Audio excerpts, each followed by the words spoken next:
Welcome to జనమాట. నేను మీ చంద్ర. రాష్ట్రంలో జరుగుతున్న ప్రస్తుత రాజకీయ విమర్శల గురించి మనతో పాటు మాట్లాడడానికి వైఎస్ఆర్సీపీ నాయకులు రోజారాణి గారు ఉన్నారు. మేడం నమస్తే. మేడం రాష్ట్రంలో ఖచ్చితంగా అంగన్వాడీలు ధర్నా రాష్ట్ర వ్యాప్తంగా పేరు వచ్చింది. వాళ్ళు దాదాపు 40 రోజులు ధర్నా చేస్తే ఎట్టకేలకు వారిని బెదిరించి వాళ్ళతో విరమణ చెప్పే విధంగా చేశారని చెప్తే కొంతమంది మాట్లాడుతున్నారు. మీరేం చెప్తారు మేడం? మరి బెదిరించాల్సిన అవసరం లేదండి. ఒక విధంగా చూసుకుంటే వాళ్ళంతటి వాళ్ళుగా ఇప్పుడు గత 47 రోజుల నుండి సమ్మె చేస్తూ ఉన్నారు.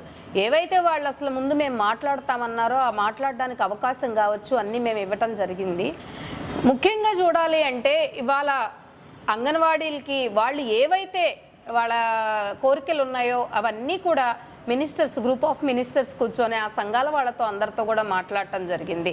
మరి ఒక విధంగా మరి ప్రతిపక్షాలను చూసుకుంటే వాళ్ళు మరి రాష్ట్ర అభివృద్ధి గురించి కానీ ప్రజల యొక్క సమస్యలను పరిష్కరించే దిశగా కానీ మరి రాష్ట్రాభివృద్ధి గురించి కానీ వాళ్ళు ఆలోచిస్తున్నట్లయితే నాకు అనిపించట్లేదండి.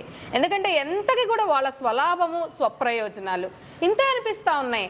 నేను అంటున్నానని కాదు, మీరు వచ్చి అడిగినందుకు.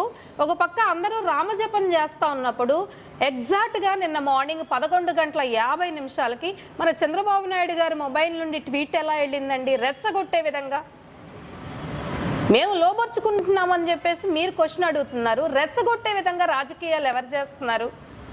ఒక విధంగా దానిలో అంగన్వాడీల్లో కూడా సంఘ విద్రోహ శక్తుల్ని, సంఘ విద్రోహ చర్యల్ని మీరు రెచ్చగొట్టే విధంగా మీరు చేస్తూ ఉన్నారు అనిపిస్తూ ఉంది. ఆ ట్వీటుల్లో కూడా అలాగే మీరు పెట్టిన ట్వీట్స్ కూడా దానిలో అలాగే ఉన్నాయి. మీరు అలా చేయండి, ఇలా చేయండి, రెచ్చగొట్టండి, ఇలా కావాలి అలా కావాలని అడగండి అని చెప్పేసి. అసలు ఆ టైంలో మీరు జై శ్రీరామ్ అనాల్సినటువంటి మీరు బాలరాముడి ప్రతిష్ట టైంలో అక్కడికి వెళ్ళినప్పుడు మీ మొబైల్ నుండి ఎగ్జాక్ట్గా 11:50 ట్వీట్ ఎలా వచ్చింది చంద్రబాబు నాయుడు గారు? ఫస్ట్ మీరు చెప్పండి. మీరు ఇంకా మారరు, మీరు ఎప్పుడు మారుతారో తెలీదు. అన్ని రకాలుగా స్వప్రయోజనాలు, ఎక్కడికి వెళ్ళినా రాజకీయాలు, ఎక్కడికి వెళ్ళినా స్వలాభం. ఇదేనా అండి? ముందు రాష్ట్రాన్ని పరిపాలించాలి, ప్రజలను పరిపాలించాలి, రాష్ట్రాభివృద్ధి చేయాలి అంటే స్వప్రయోజనాలని కొంతకాలం పక్కన పెట్టండి, మ్యానిపులేషన్స్ని పక్కన పెట్టండి, రెచ్చగొట్టే విధానాలని పక్కన పెట్టండి, ఫ్రెండ్లీ పాలిటిక్స్ చేయడానికి ట్రై చేయండి చంద్రబాబు నాయుడు గారు. అప్పుడే ఈ రాష్ట్రం బాగుపడుతుంది. అంటే ఇక్కడ అంగన్వాడీ కార్యకర్తలు లబ్ధి పొందింది నా హయాంలో తప్ప జగన్ గారి హయాంలో ఎటువంటి లబ్ధి పొందలేదని కూడా ప్రచారం జరుగుతుంది కదా. ఏమండి, జగన్మోహన్ రెడ్డి గారి హయాంలో లబ్ధి పొందలేదని మీరు ఎలా చెప్తారు? ఇవాళ రోజున అన్నీ కూడా ఫిగర్ అవుట్ చేసి చూసుకోండి మీరు. ఒక పక్క వాళ్ళ వేతనాలను పెంచడం కావచ్చు, వాళ్ళ రిటైర్మెంట్ బెనిఫిట్స్ పెంచడం కూడా, ఆఖరికి రిటైర్మెంట్ బెనిఫిట్స్ పెంచడం కావచ్చు, బీమా సౌకర్యం కావచ్చు, టీఏలు కావచ్చు, అలాగే వాళ్ళు చనిపోతే మట్టి ఖర్చులకు కావచ్చు, ఎన్ని బెనిఫిట్స్ అండి. అలాగే చనిపోతే వాళ్ళ ఫ్యామిలీ నుండి ఒకళ్ళకి జాబ్ ఇవ్వటం కావచ్చు. ఇవాళ జరిగిన వాటన్నిటిలో కూడా ఇవన్నీ కూడా ఫుల్ఫిల్ చేశాము. అంతేకాకుండా గత ప్రభుత్వంలో వాళ్ళు ఇచ్చిన వేతనాల కన్నా కూడా ఇవాళ రోజున మేము వర్కర్స్కి 11,500 ఇస్తున్నాము. వాళ్ళు ఉన్నప్పుడు 7,000, 7,500 ఉంది. అలాగే హెల్పర్స్ని తీసుకోండి, 4,500 ఉంది అప్పుడు వాళ్ళు ఉన్నప్పుడు. మేము వచ్చిన తర్వాత 7,500 ఇవ్వట్లేదా హెల్పర్స్కి? వాళ్ళకి ఎన్ని సౌకర్యాలండి, ఎన్ని రకాలైనటువంటి సౌకర్యాలు చేస్తూ ఉన్నాము. హెల్పర్స్గా వచ్చిన వాళ్ళని కూడా మళ్ళీ వాళ్ళని నార్మల్ వర్కర్స్గా కంటిన్యూ చేసే విధంగా, అదేవిధంగా వాళ్ళు కొన్ని సెంటర్స్ని పెంచమని చెప్పేసి కూడా వాళ్ళు అడిగారు. ఇవన్నీ కూడా ఒక కమిటీ వేస్తాము, ఏకంగా అంగన్వాడీస్కి ఒక కమిటీనే వేస్తాము అని చెప్పేసి వాళ్ళు జరిగిన చర్చల్లో క్లియర్ కట్గా వాళ్ళకి చెప్పడం జరిగిందండి.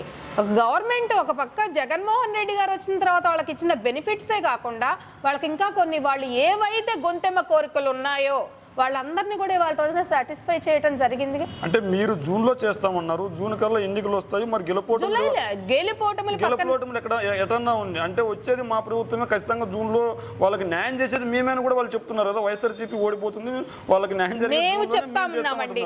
నేను యాజ్ ఎ స్టేట్ మహిళా జాయింట్ సెక్రటరీగా నేను చెప్తున్నాను, వచ్చేది మేమే, రాబోయే రోజుల్లో కూడా రాష్ట్రాన్ని పరిపాలించేది మేమే. ఏదైతే ఎవరికైతే ఎన్ని రకాలుగా కమిట్మెంట్స్ మా నాయకుడు ఇచ్చాడో అవన్నీ కూడా 100% ఫుల్ఫిల్ చేయబోయేది కూడా మేమే అని చెప్పేసి నేను చెప్తా ఉన్నాను. జగన్మోహన్ రెడ్డి గారు ఏం చేశారని ఖచ్చితంగా వస్తారని చెప్తున్నారు మీరు? ఏం చేయలేదని చెప్పి మేమేం చెప్పాలంటే, ఒక పక్క సంక్షేమం, అభివృద్ధి రెండూ కూడా సమపాళలో చేసుకెళ్తున్నటువంటి ఏకైక వ్యక్తి, ముఖ్యంగా ఒక ట్రాన్స్పరెంట్గా రాష్ట్రాన్ని పరిపాలిస్తున్నటువంటి వ్యక్తి జగన్మోహన్ రెడ్డి గారంట. ముఖ్యంగా మీకు చదువు, చదువు కావచ్చు, వైద్యం కావచ్చు, అలాగే మౌలిక సదుపాయాలు కావచ్చు, కొన్ని ఇన్కమ్ బేస్ తీసుకుంటే కొన్ని డెవలప్మెంట్స్ కావచ్చు, ఐటీ సెజ్లు కావచ్చు, పోర్ట్స్ కావచ్చు, ఎయిర్పోర్ట్స్ కావచ్చు, ఇవి అట్లా దేనిలో అభివృద్ధి లేదు చెప్పండి, అడగండి, నేను చెప్తాను. అంటే ఈ రోజు అంగన్వాడీ కార్యకర్తల గురించి తీసుకుంటే ఆంధ్రజ్యోతిలో ఏమని రాసుకొచ్చారంటే వాళ్ళు కోరికలను గొంతెత్తి చెప్పడానికి చలో విజయవాడకు పిలుపునిస్తే అక్కడ వాళ్ళని ఖచ్చితంగా బంధించాలని చెప్పి కొన్ని వేల మందిని పోలీసులను తీసుకొని వచ్చి నిర్బంధించడం తప్పు కాదంటారా?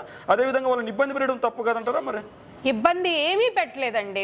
మేము ఫస్ట్ నుండి కూడా మా నాయకుడు ఒకటే చెప్తున్నారు, మీరు మెయిన్గా శాలరీస్ పెంచమని చెప్పేసి జీతాలు పెంచమని అడుగుతున్నారు. ఇప్పుడు రాష్ట్ర బడ్జెట్ లోలో ఉంది కాబట్టి కొంత టైం ఇవ్వండి. ఇప్పుడు ఎలక్షన్స్ అయిపోయిన తర్వాత మళ్ళీ మనకి టైం వస్తుంది, డెఫినెట్గా జూలైలో మేము పెంచుతాము శాలరీస్ అని చెప్పేసి వాళ్ళు సమ్మె ఎప్పుడైతే స్టార్ట్ చేశారో ఆ రోజు మేము చెప్పడం జరిగిందండి. అయినా కానీ ఎప్పుడైతే చెల్లో విజయవాడకు అసలు వెనక మెయిన్ కర్త కర్మ క్రియ ఎవరండి? చంద్రబాబు నాయుడు కాదా? అసలు టీం అంతా వాళ్ళది కదా అంగన్వాడీస్. మేము ఎవరినన్నా రిమూవ్ చేసామా? వాళ్ళని ఏమన్నా పంపించేసామా? ఇంతకుముందు గవర్నమెంట్ లో ఉన్న వాళ్ళని మెమోస్ జారీ చేశారు కదా ఇప్పుడు కొత్తగా. ఎవరిని కూడా మేము తీసేసే ప్రసక్తి లేదండి. అందరు కూడా మాకు ఒకటే. ఇక్కడ కులాలకి మతాలకి అన్నిటికీ అతీతంగా చేస్తా ఉన్నాం. ఇంకా అంగన్వాడీలు అంటే ఆడకూతుర్లు వాళ్ళు చేస్తున్నటువంటి సేవ మాటల్లో చెప్పలేం ఒక విధంగా చెప్పాలంటే. కాబట్టి అలాంటి వాళ్ళ పొట్టగొట్టే రకం కాదండి మా నాయకుడు కానీ మేము కానీ. ఇంకా ఎంకరేజ్ చేసే దిశలోనే ఉంటాం కానీ అలా వాళ్ళని ఏంటంటే ఇబ్బంది పెట్టే క్రమంలో కానీ అవమానపరిచే విధంగా కానీ ఎప్పుడు కూడా మేము కానీ మా నాయకుడు కానీ మేము చెయ్యము. అంటే మీరేమో అంగన్వాడీ కార్యకర్తలందరూ ఆడకూతుర్లు ఆడబిడ్డలతో సమానంగా చూస్తారని చెప్తున్నారు.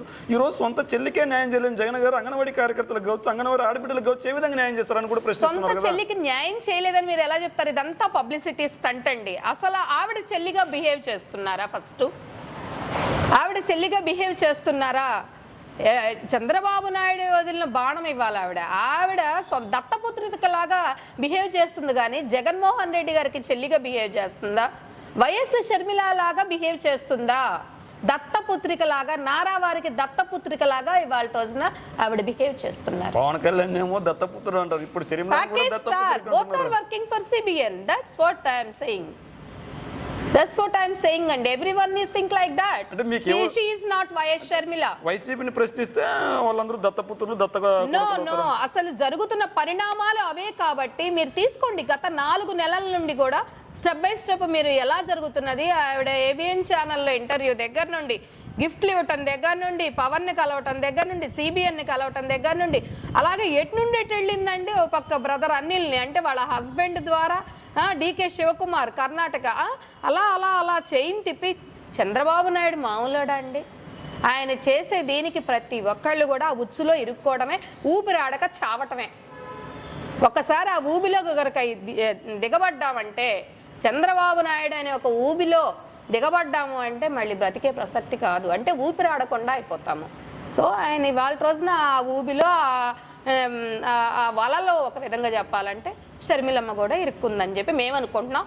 ఆవిడేమి జగన్మోహన్ రెడ్డి గారి చెల్లిలాగా ఆవిడ బిహేవ్ చేయట్లేదు. మా జగనన్న అంటానే ఉన్నాడు కదా, she's not my sister, she's my elder daughter అని చెప్పేసి చెప్తా ఉన్నారు. గుంటూరు రాజకీయాల విషయానికి వస్తే నిన్నగాక మొన్న మంగళగిరి ఎమ్మెల్యే పార్టీ సభ్యత్వానికి తర్వాత ఎమ్మెల్యే పదవికి రాజీనామా చేసి షర్మిల ఆదివారంలో కాంగ్రెస్ పార్టీలో చేరారు. ఈ రోజు ఎంపీ గారు కూడా రాజీనామా చేశారు. మరి గుంటూరు జిల్లా విషయానికి వస్తే గుంటూరులో మళ్ళీ వైఎస్ఆర్సీపీ జెండా ఎగరేస్తారా? పోయిన నాయకులంతా వైసీపీ ఓటమికి పనిచేయరంటారా? ఏమండి ఒక్కటి చెప్తున్నాను, దీనిలో నుండి వెళ్ళిపోయినా కూడా ఒక విధంగా ఆర్కే ఏమన్నారు ఒకప్పుడు, అమ్మో జగనే నాకు అంతా కూడా అని చెప్పేసి ఆయన మాట్లాడారు. రకరకాలుగా ఆయన బిహేవ్ చేశారు. ఒక విధంగా చూసుకోవాలంటే ఆయన ఒక ఇంట్రావర్ట్, ఆయన సర్కిల్ గీసుకొని ఆ సర్కిల్లోనే ఉంటారు. కాబట్టి ఏంటంటే ఆయన అనుకున్నది ఏదో మొత్తానికి జరగలేదు కాబట్టి అసంతృప్తితో ఉన్నటువంటి వ్యక్తి ఇవాళ రోజున షర్మిలమ్మ పక్కకి వెళ్ళిపోయారు.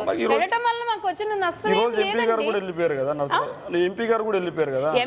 కూడా వెళ్ళిపోయారు అంటే ఏంటంటే ఆయన ఇంకా ఎక్కడా నేను పని చేయలేను ఇంకా అంటే ఒక నర్సరావుపేటలో అయితేనే, ఎందుకంటే ఇప్పుడు మా నాయకుడు ఈక్వేషన్స్ ఏంటంటే అక్కడ ఒక బీసీ అభ్యర్థికి ఇవ్వాలని చెప్పి, కాబట్టి ఏంటంటే ఇంకా వేరే ప్లేస్లో ఇప్పుడు గుంటూరులో వెళ్ళమన్నారు. ఆయన ఇక్కడ నేను వర్క్ చేయలేను, I'm very much comfort with Narasaraopet. నేను అక్కడైతేనే నేను చేయగలను, other than that I'm not in politics అని చెప్పేసి ఆయన ఇంతకుముందే డిక్లేర్ చేయడం జరిగింది. కానీ మా నాయకుడు ఏదైతే బీసీలకు ఇవ్వాలని చెప్పేసి అనుకున్నారో ఇవాళ రోజున అది వారికే ఇవ్వాలి కాబట్టి ఇంకా మార్పులు చేర్పులు చేసుకోలేనటువంటి పరిస్థితిలో మీకు అందరికీ తెలుసు ఇవాళ రోజున బీసీలకి పెద్దపీట వేస్తున్నారు, బడుగు బలహీన వర్గాలకి పెద్దపీట వేస్తున్నారు.